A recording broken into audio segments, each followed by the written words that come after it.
It's indeed a pleasure and honor for me to be on this platform of HBNI after a very, very long time.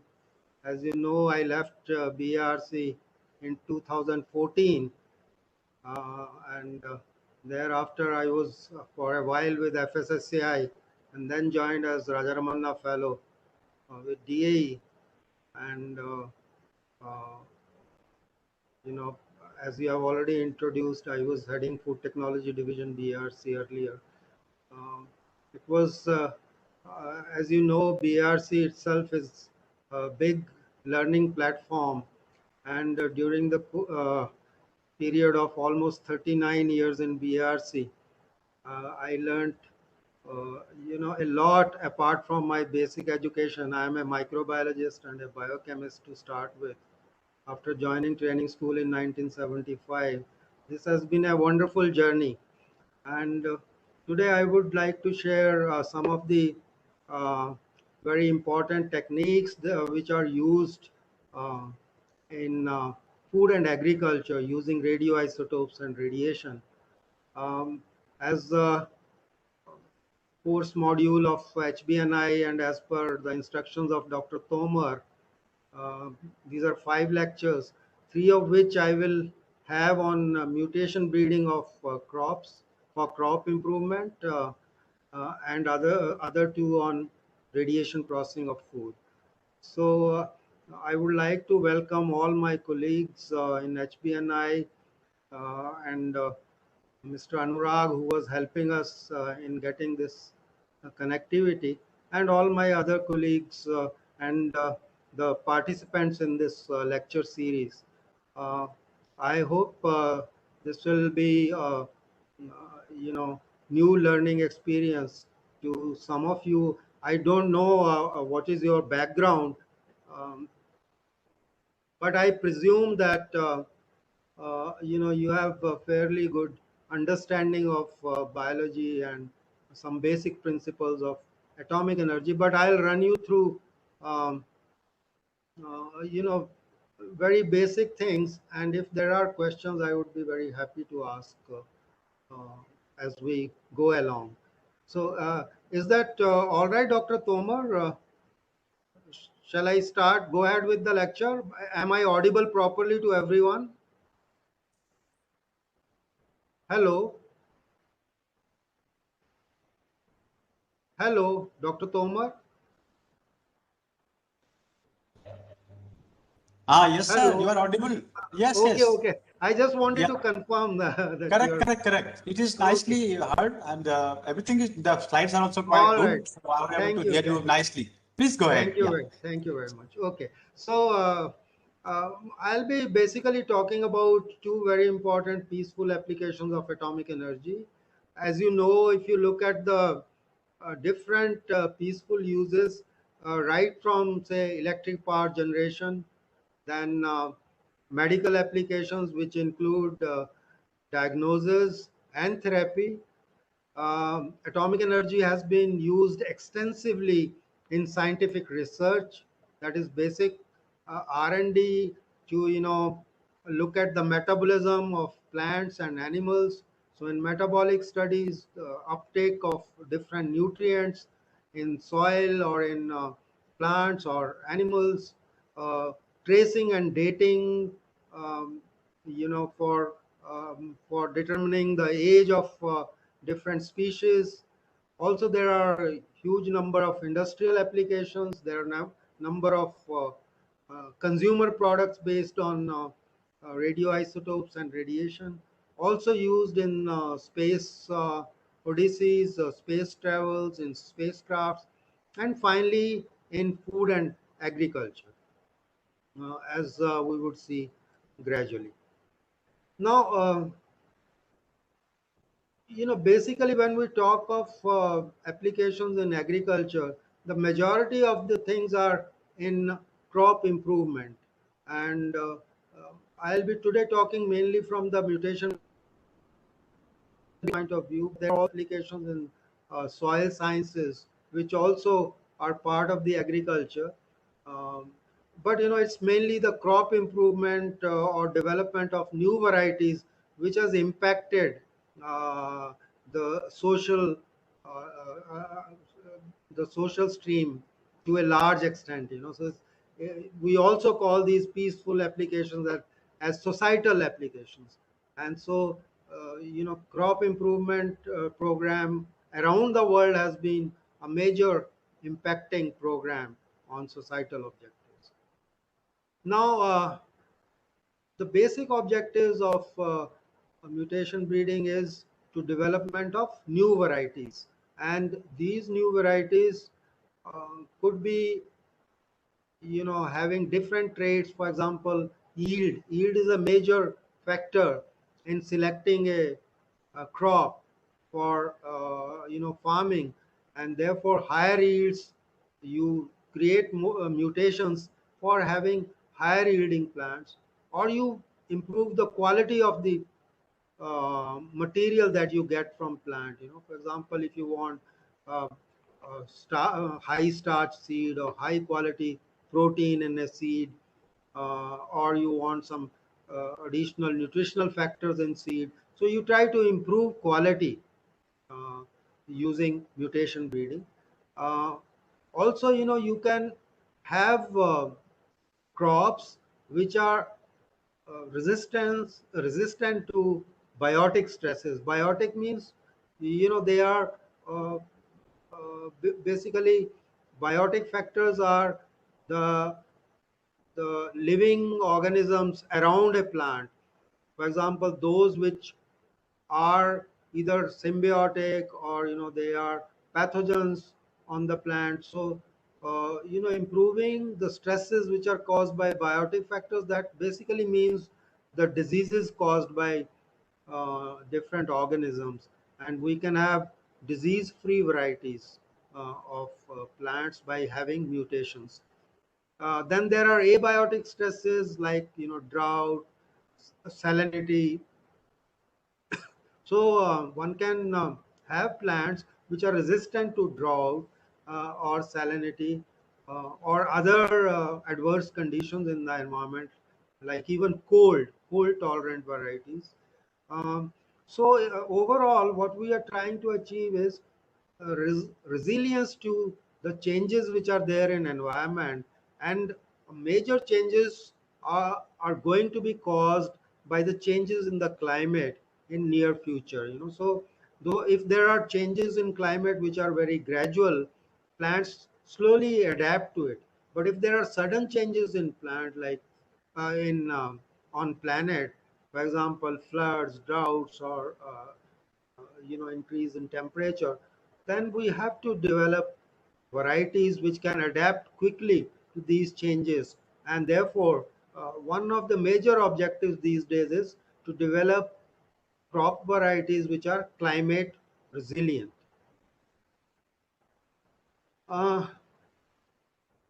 for mutation breeding, there are several steps. So you have to think from the very beginning when you start breeding, or when you take up a crop for a mutation or mutation breeding.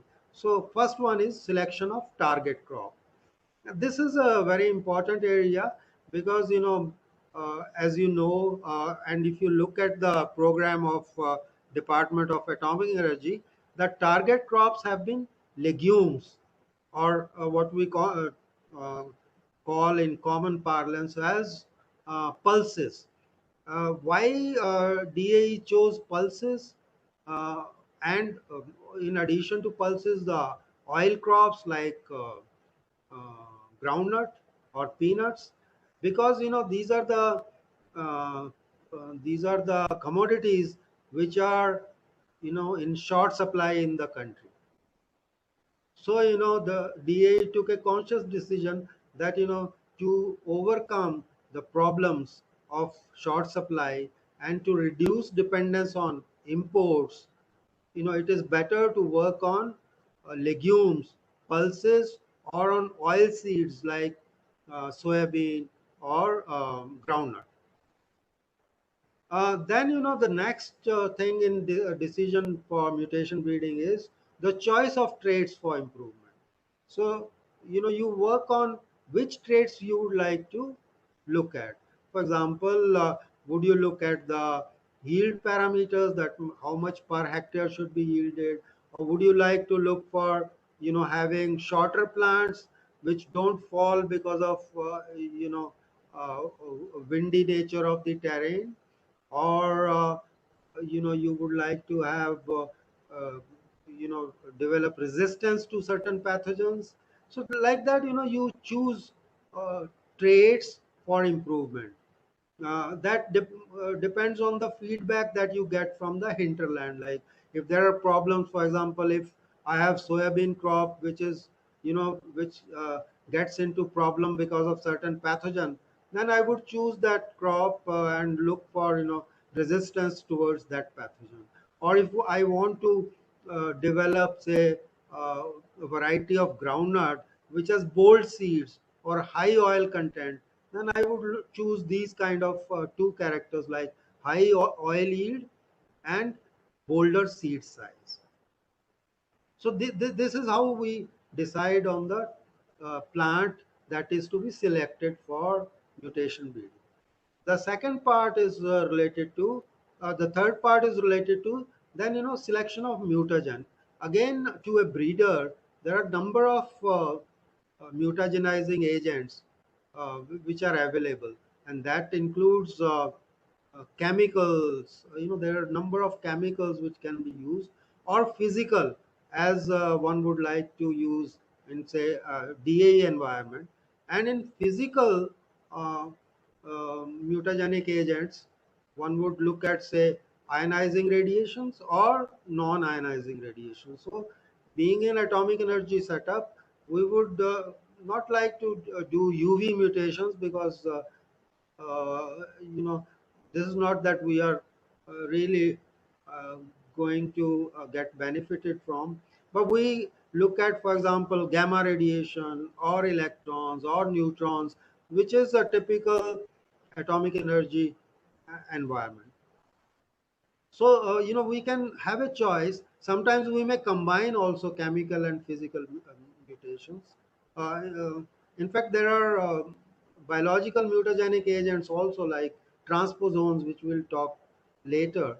Um, then once we have zeroed on these three parameters, then we start the process of inducing the mutation.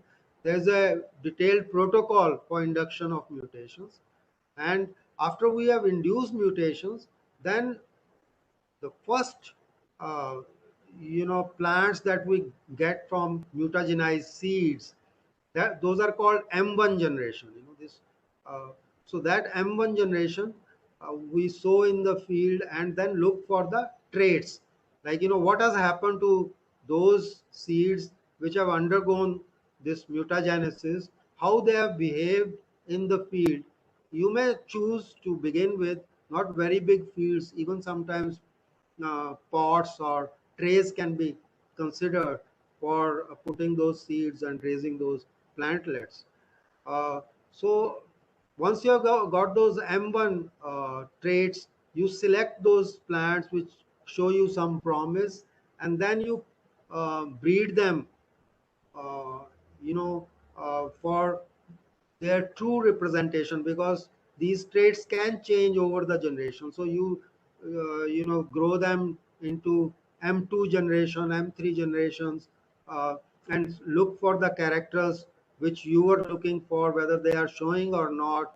And then you also cross back them with the original parental lines to get some of the characters back. And so the selection of traits is a long process. It may take 2 to 3 years or so.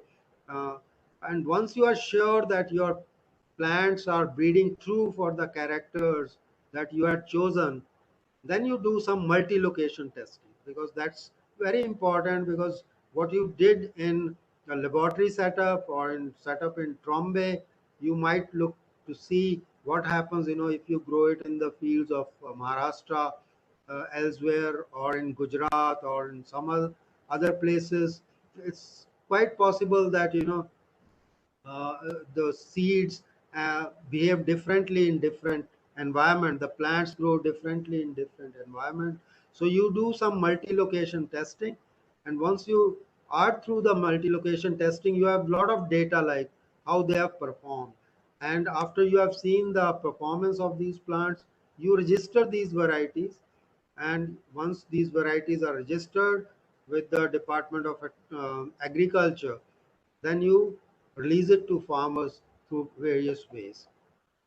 This is, in nutshell, how this entire program works. Now coming back to basics once again, what is mutation? To many of the friends who may not be hardcore biologists, just to you know make this background, that it's nucleic acids, as DNA and RNA are called. DNA or RNA together would be called as nucleic acids. They are the building blocks of all genetic material. Whatever life forms you see on earth, uh, their genetic material is very important, because that's how the life forms pass on the information from parents to the progeny. Now, in most of the higher organisms that are called eukaryotes, the lower organisms are called prokaryotes. Higher organisms means eukaryotes means those organisms which have true nucleus. U means true, karyon means nucleus. So those organisms which have true nucleus have always DNA as the genetic material. But in case of prokaryotes, like bacteria or in viruses, the in bacteria the genetic material is always DNA, but in case of viruses, it could be DNA or RNA. Now, mutation is a change that affects nucleic acids and thus genetic sequence. So, during mutation, a mutagenic agent causes a change in a base or in the entire sequence, somewhere in the sequence of the DNA or RNA, that sequence of nucleic acid, and it causes a change. It either damages a base pair, or it deletes a base pair or couple of base pairs, or a stretch of DNA or RNA, and that is what will be called as mutation. So mutations are the main cause of diversity in organisms. Actually, this mutation uh, happens in nature also. As we uh, as a living being spends time on earth, it is bombarded by several mutagenic agents. And uh, as a result, there could be mutations during its course of life or its lifespan. And in fact, these mutations sometimes are adapted, and they are largely responsible for the great diversity in organisms that we see all around. Uh, Now, mutations again can be somatic mutations. Somatic means they are in the normal cells, soma, or non-germ cells. These mutations occur in the non-germ cell lines, and they can affect the body. Soma means body, so they can affect the body, but these mutations cannot be transmitted to the progeny. Therefore they are called somatic mutations. There may be mutation in the, for example, skin, and it may cause a local cancer, but that does not that change in, say, skin, which could be cancerous, cannot be transmitted to the progeny, and therefore somatic mutations are not heritable. They cannot be transmitted to progeny.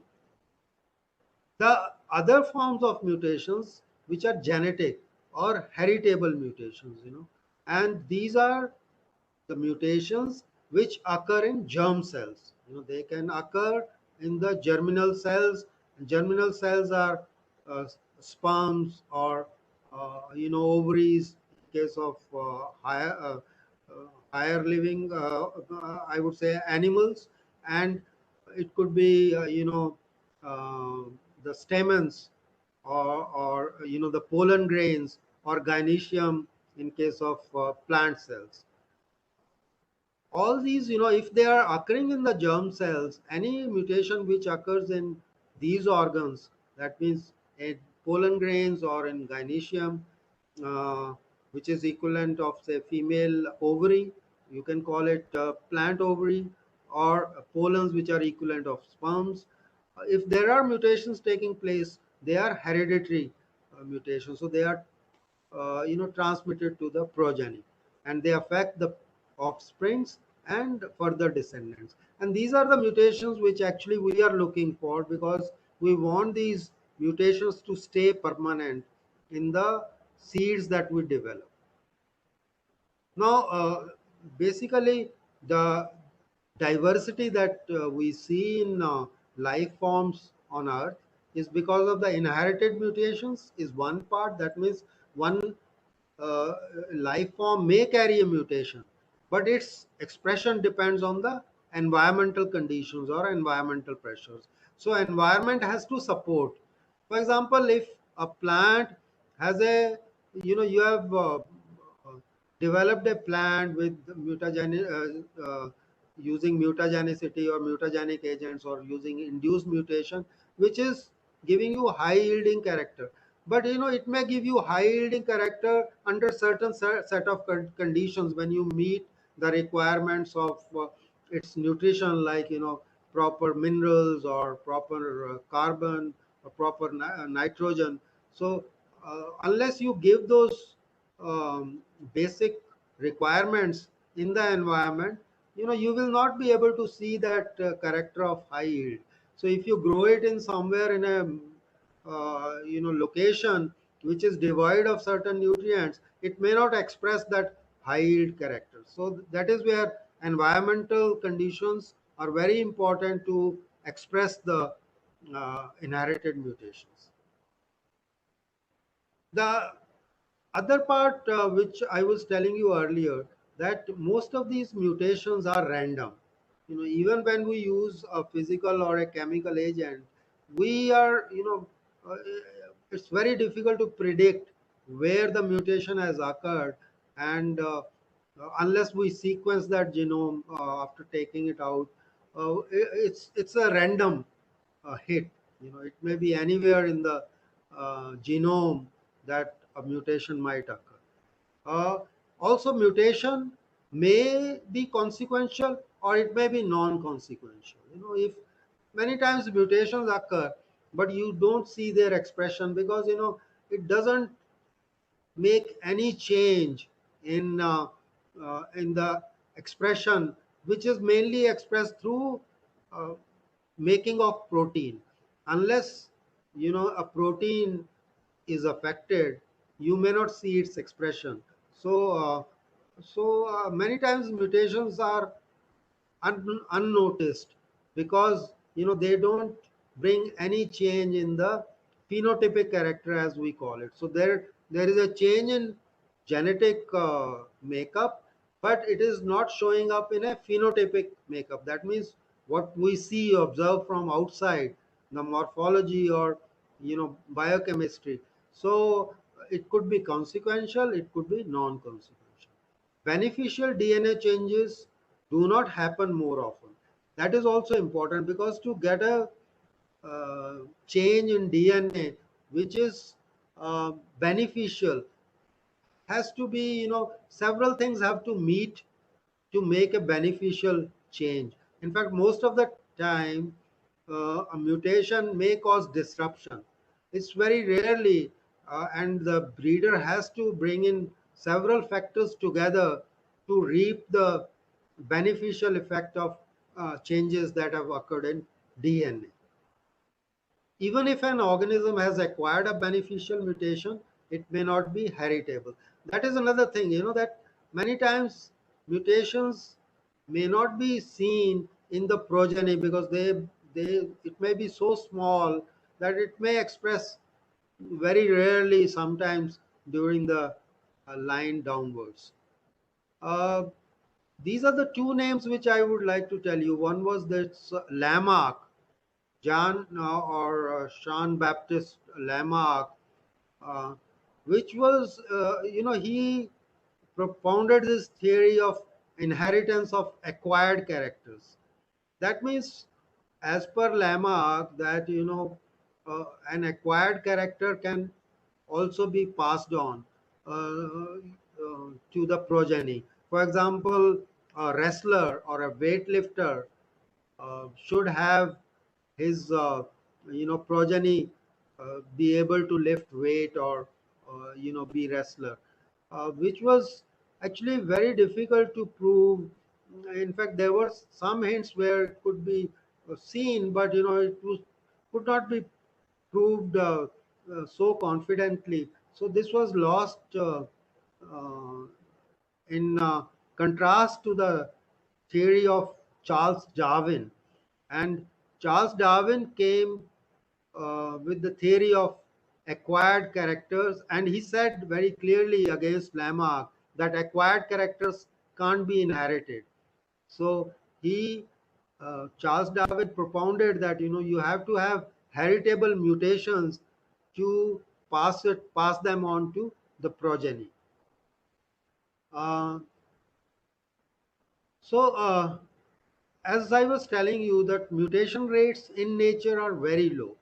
Though they occur, but they are very low. They are called spontaneous mutations. They occur very gradually. So, to acquire and express those characters, you needed something like theory of evolution. And, this theory of spontaneous mutation coupled with the environmental pressures and other things, Charles Darwin could prove that the evolution depends on these two factors, basically the mutations, and it takes a long time because rates are very low, and you have to have the right environment to express these mutations, and therefore you see different forms of animals and plants on this earth. Uh, what keeps the although mutations might have occurred at higher rate to begin with, but the organisms gradually developed several methods to reduce the impact of mutations, and these were basically the repair mechanisms, the DNA repair mechanisms that we have in our cells, and also the proofreading that happens during DNA replication in cell. Also you see that those who stay in tropics, for example, our skin is dark because of melanin deposition in cells, which reduces the radiation damage, so this is one of the adaptation that we have, which is also helping us to keep our mutations low. And finally, also apoptosis. This is a mechanism which is inbuilt in many life forms, where any mutation which is very causing drastic changes, very close to death of cell. There is a uh, self-imposed death in a cell, and it is called apoptosis, or it's a suicide that the cell undertakes. Um, so there is a mechanism for this, and cell may die itself if it feels that mutation load is very high. uh, so these are the basic mechanisms how the impact of mutations are kept low. Now here, if you are talking of mutations, the rate of mutations, uh, for example, in viruses, which have a genome size of around say 10 raised to 4 base pairs. Uh, so we are talking of say double-stranded DNA in this virus. If there are 10 raised to 4 base pairs, then it is about one per genome per replication for a lytic virus. Lytic virus is a virus which inside the cell it grows and bursts and produces a number of viruses, and which again infect other cells and again go on doing this lytic cycle where it forms and breaks and all. There on the other side there are lysogenic viruses which integrate in the DNA of the host and keep on multiplying along with the DNA, but don't disrupt the cell unless though they enter the lytic cycle. Overall, it's about rate of mutation is around zero point 0.1 per genome per replication for retroviruses and a retrotransposon. In case of retrovirus, that is RNA viruses, it is around zero point 0.1 per genome.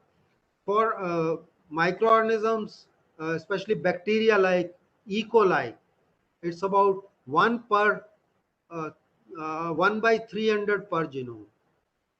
You know, so 1 by 300 per genome per replication rates.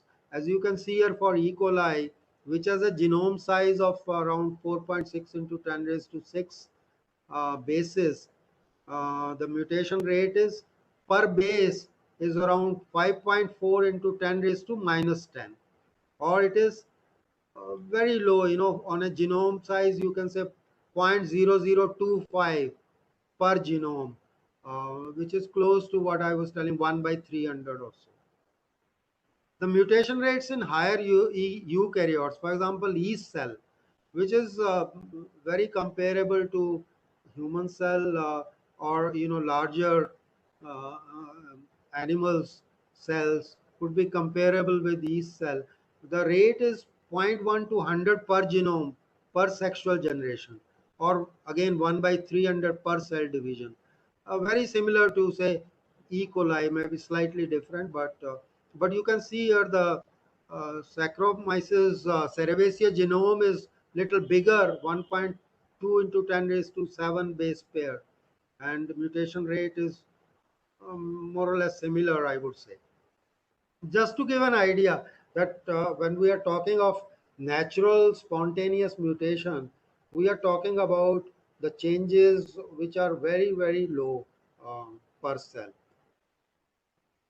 Now we are talking of induced mutations. So what we do with the inducing mutations using chemicals or physical agents is we increase the rate of mutation so much. This is it is increased several fold.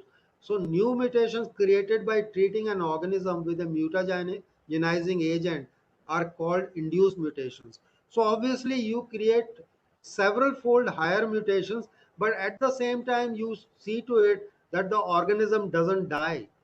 It doesn't become totally lifeless, so as to not to grow, and so because the purpose will be lost. So you increase the rate of mutation, but not as much as to entirely eliminate the vital growth of the organism. So we want a balance between the mutation that are induced and the life activity of the organism or the plant. Um, so once again, the mutagenizing agents that we use, radiation, basically we will be using that, chemical or biological. And in biological, this is very commonly used agent is called transposon.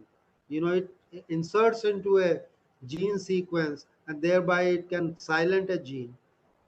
So transposon is a chromosomal segment or a DNA segment, especially a segment of bacterial DNA that can be translocated as a whole um, transposon or a set of base pairs between chromosomes of phages or plasmid DNA in the absence of complementary sequence. There is no complementary sequence in the host for this transposon, but this transposon or segment of DNA can get intercalated into sequences anywhere in the genome in a plant or a bacterium or a viruses, and this is called transposon. Transposon means it jumps. It is also called sometimes a jumping gene.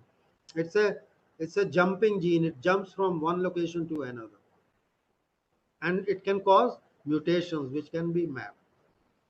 Now coming to the non-ionizing radiations which have been used currently are UV rays, microwaves, and lasers. Whereas ionizing radiations, as you might be familiar with now, basically cosmic rays are also ionizing radiations, or X-rays.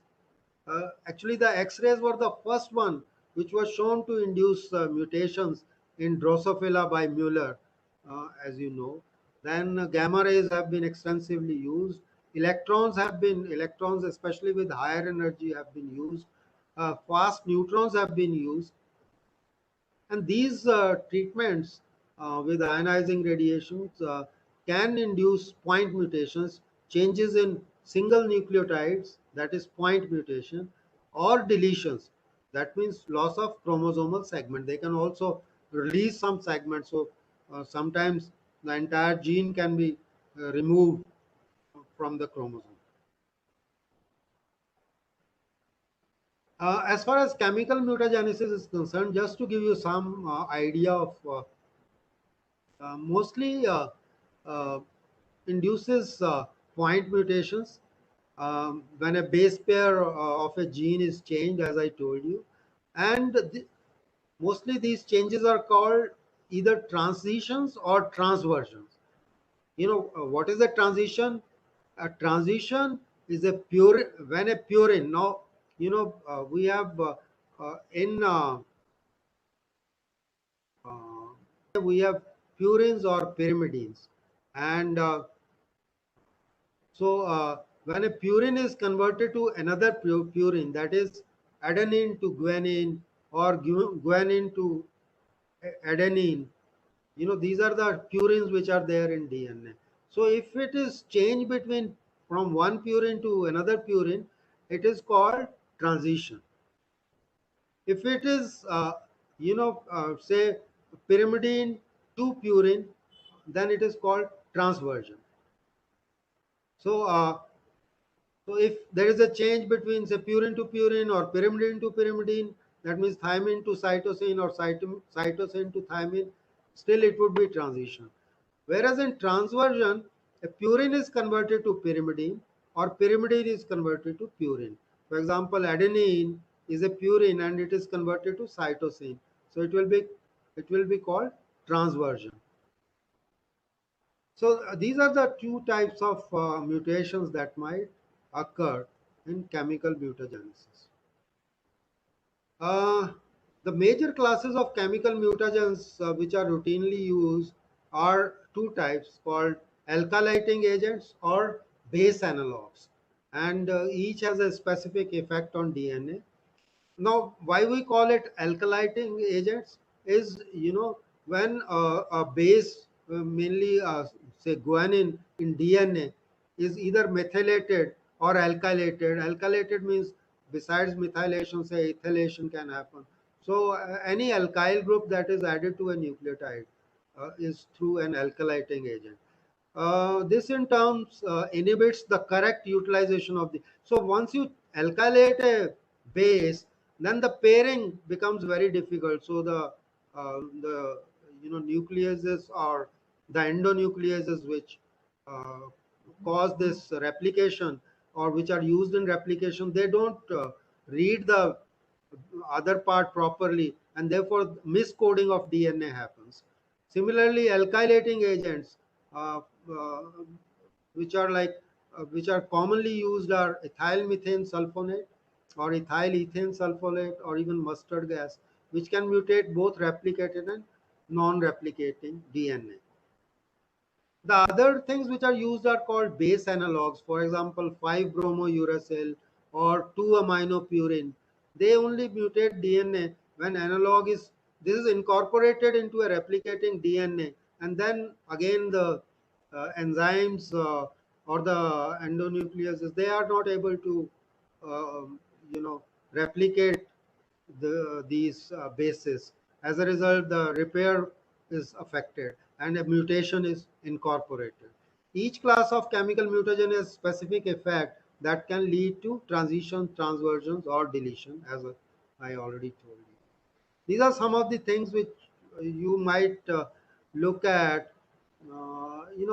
These are the normal bases in DNA or RNA: adenine, guanine, cytosine, thymine, or uracil, as it is in RNA. And we have, uh, deaminated bases. For example, hypoxanthine, xanthine, uracil, thymine, which is say methyl cytosine, is called thymine. Then there could be oxidation of DNA bases. Um, for example, formidamide pyrimidine or oxoguanine, thymine glycol, which normally happens because of oxidation of thymine. Also, there could be methylation at several places in several of these uh, base, bases. This just to give an idea that how these agents might be affecting the bases. In general, if you look at, say, mechanism, how it transcends the DNA damage, mutagenesis, and repair. So we have on the top DNA damaging agents. So actually the mutagenic or mutagenesis causing agents or mutagenizing agents, they are basically causing a damage to DNA. Now these damaging agents could be used by man, for example, as a mutagens, as I told you about alkylating agents or deaminating agent. Or in nature there are certain toxins which can also cause these kind of changes, for example aflatoxins. uh, Also, the replication errors may also cause some of these mutations. So this is one set of damaging agents. The other set of damaging agents are oxidative damages, which are caused on the DNA. And the third type of agents, which are ionizing radiation, UV radiation, cross-linking agents, aromatic compounds, heat and cold hypoxia. So these are the three categories of DNA damaging agents that we have in the environment. They may be uh, either used by man, or they may be there already existing in nature in some form, but maybe in very low levels. The damages that would cause, for example, alkylating agents and toxins, or for base damage. So basically, it is mismatching which is caused, and abasic sites may be caused. Certain adducts may be formed. Similarly, oxidative damaging agents or electrophiles may cause lesions, single strand breaks, double strand breaks. UV radiations, they cause lesions, bulky lesions. Uh, they may also cause intra or interstand crosslinks, as UV radiation causes. The strand breaks. Strand breaks could be single strand breaks or double strand breaks. So double strand breaks are obviously much more lethal compared to single strand breaks, and these are caused by basically all ionizing radiations. Then, to overcome these problems, there are repair pathways for each kind of damage that has been caused. And these are like, there is mismatch repair or base excision repair, which happens in the cell. There could be a single strand break repair, double strand break repairs. Um, so, in cells, there are mechanisms which take care of these damages which occur. Of course, about the transposable elements, as I was telling you, are pieces of DNA that can move from one location in a genome to another. It results in a new mutation when it moves to a new location. The presence of a piece of DNA in a wild type gene disrupts its normal function. Are powerful tool for creating insertional, these are called insertional mutants. When the term insertional mutant is used, that means a transposon has been used. A stock is created in which a specific type of element is present. The stock is then crossed to a genetic stock that does not contain the element. So you can have crosses between the stock which has an element, that means which has a mutation because of transposon, and you can have crosses with a stock which doesn't have this mutation.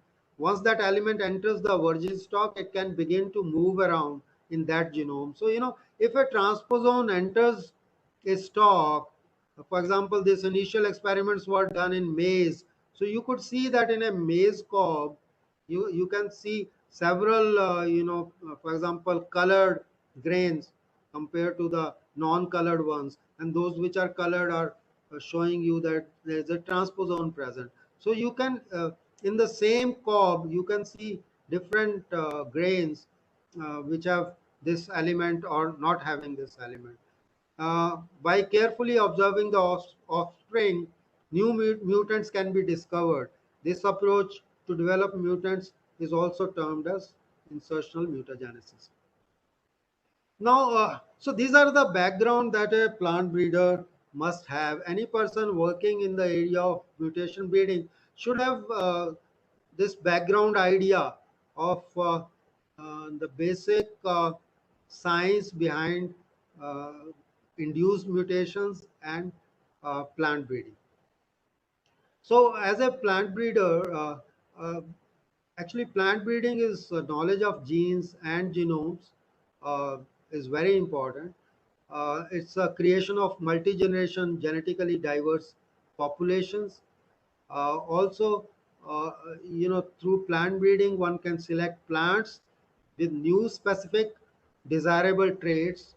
Uh, Also, as I was telling you, the multi-location trials. So you have to assess a relevant target environment. You might create a variety for certain regions. For example, if you want to create a variety for growing in deserts of Rajasthan or for growing in, say, desert of Ladakh. So you will have, relevant environment, and accordingly you will design your study or choose your characters. Assess gain under selection. So when you do a target environment study, you look, what are the gains and which is a function of genetic variation, like, what you have gained and how much you have selected, what is the intensity of that gain and time that it has taken to get that to that gain. So what is plant breeding? It's a science driven creative process. So you remember, I mean, this part is something which is not very scientific. Besides, science behind it, there is a creative process behind it. So it's, the skill of the breeder is very important. His creativity behind having a mutation which is useful to society.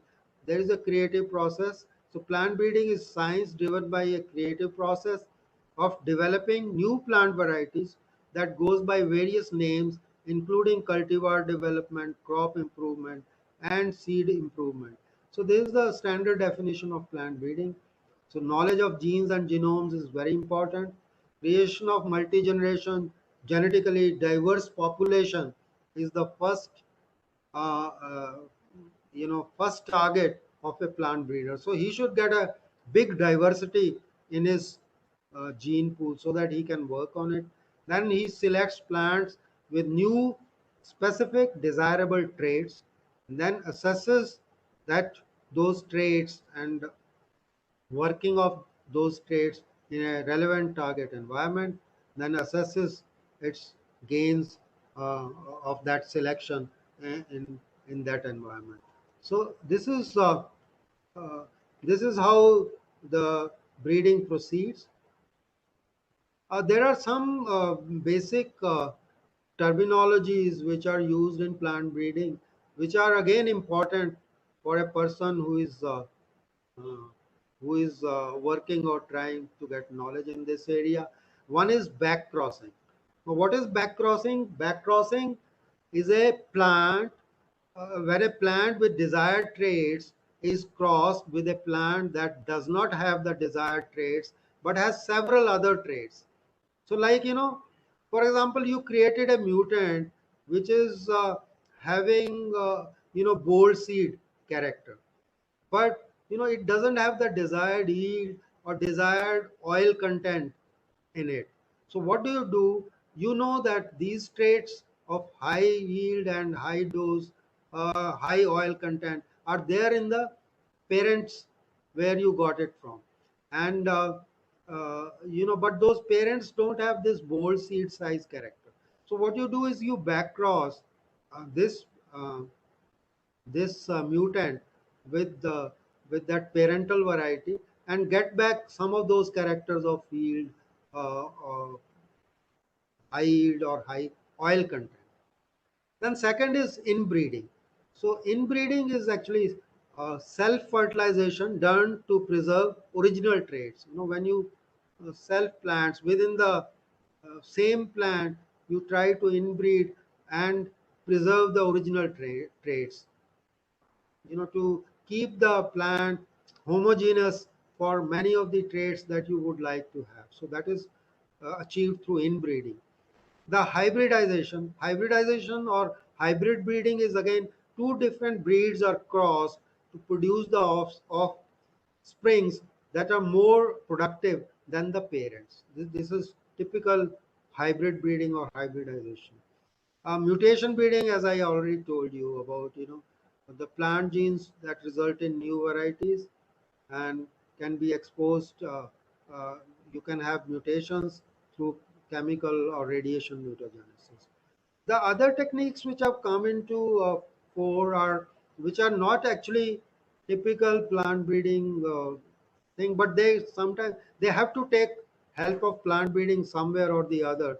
Is one is genetic engineering, where you can have crops with desirable traits by inserting the gene of interest within the crop DNA. It can that gene can come from anywhere. So you can insert a gene of a bacterium or an animal.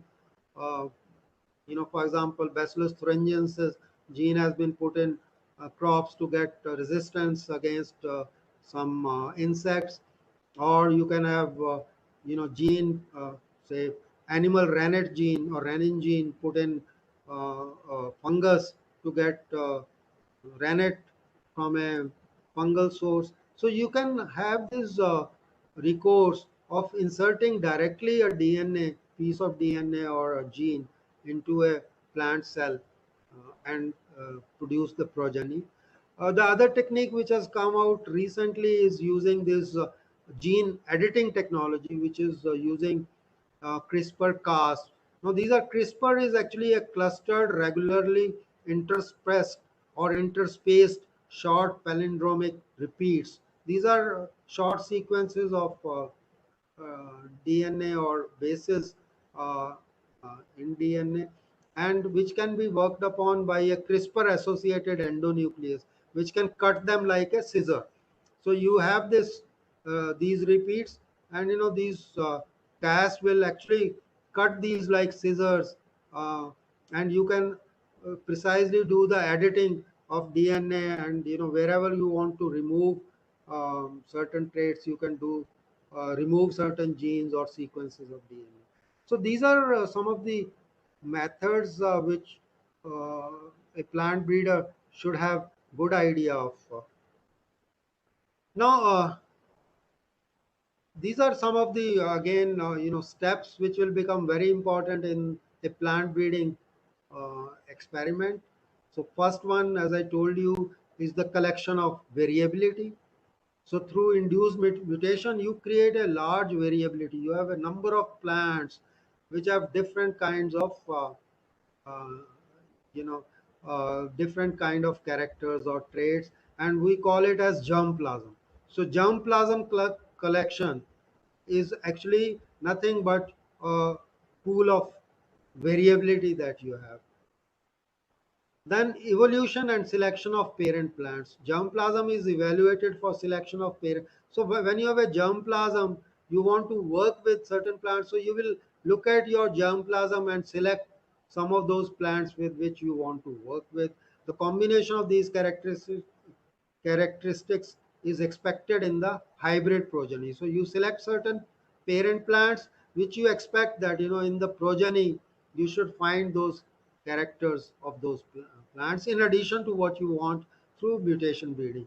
Then cross hybridization among selected parents. Parents are cross hybridized to develop pure lines of progenies, introduce pollen from one plant to the stigma of the other, which is also a hybridization technique. Then selection and testing of superior recombinants. This is how you select, that whatever you desire, and they attain homozygosity. That means they are, look, they are giving the full uh, strength of those characters. in the progeny, so that you get the uh, full response of that variety. You actually reap the full result of the total breeding exercise that you have carried out. And of course, testing, release, and commercialization of the new cultivars, which again, it's a kind of exercise which has to be done in collaboration with the other institutes like agriculture universities, ministries of agricultures, and you know even some progressive farmers, they come in for testing. And finally, you are confirmed that your crop is giving you good results. You release these crops, these varieties, for utilization by the farmers through various programs. You show them on field results, and then you know these seeds can be channelized through different mechanisms to reach farmers at large. So I think this is the uh, first part of my lecture today.